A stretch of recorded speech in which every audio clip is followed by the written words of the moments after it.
अरब का खलीफा हज्जाज ने 2 बार भारत पर अपने सेनापति को विशाल सेना देकर आक्रमण करवाया, किंतु दोनों बार असफल ही रहा और उसका सेनापति उबैदुल्ला भी इन आक्रमणों में मारा गया। लेकिन हज्जाज निरुत्साहित नहीं हुआ।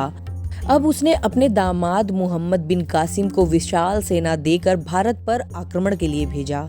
कासिम एक कुशल सेनापति और पराक्रमी योद्धा था।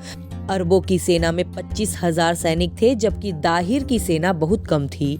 दाहिर ने सीमा पर कासिम को रोकने का प्रयत्न नहीं किया। वह अपनी राजधानी में निष्क्रिय पड़ा रहा। 712 ईस्वी में जब अरब सेना देवोल में आ गई, तब 4,000 भारतीय सैनिकों ने जमकर मुकाबला किया, किंतु एक भेदिये ने झंडे का भेद बता दिया। देवल में एक प्रसिद्ध मंदिर था, उसके ऊपर एक लाल ध्वज फहरा रहा था। अरबों ने उस झंडे को गिरा दिया। भारतीय अंधविश्वासी थे, उन्हें लगा कि झंडे के गिरने से उनकी हार निश्चित है, अतः सैनिकों के हौसले पस्त हो गए। अंततः मोहम्मद बिन कासिम की ही विजय हुई। उसने घोषणा करवा दी कि अब सब निवासी मुस्लिम धर्म स्वीकार कर लें। आज्ञा का पालन नहीं करने पर 17 वर्ष के ऊपर के सभी व्यक्तियों को मौत के घाट उतार दिए गए और स्त्रियों एवं बच्चों को दास बना लिया गया। कासिम ने लूट का कुछ भाग तथा 75,000 स्त्रियां इराक के गवर्नर हज्जाज के पास भेज दिया तथा शेष धन सैनिकों में वितरित कर दिया। अब अरब सेना उत्तर की ओर बढ़ी।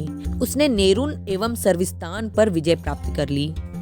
महमूद गजनवी ने भारत पर 1000 ईस्वी से लेकर 1027 ईस्वी तक 17 बार आक्रमण किए। पहला आक्रमण 1000 ईस्वी में हुआ। कुछ सीमांत के किलों पर उसने कब्जा भी कर लिया।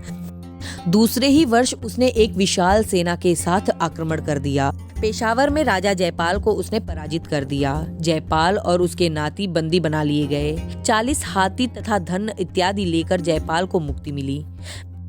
महमूद ने अब मुल्तान पर आक्रमण कर दिया। यहाँ पर करमाथी संप्रदाय का अनुयायी फतेह दाऊद राज्य करता था। महमूद ने 1006 में मुल्तान जीत लिया और जयपाल के नाती सुखपाल को राजा बना दिया।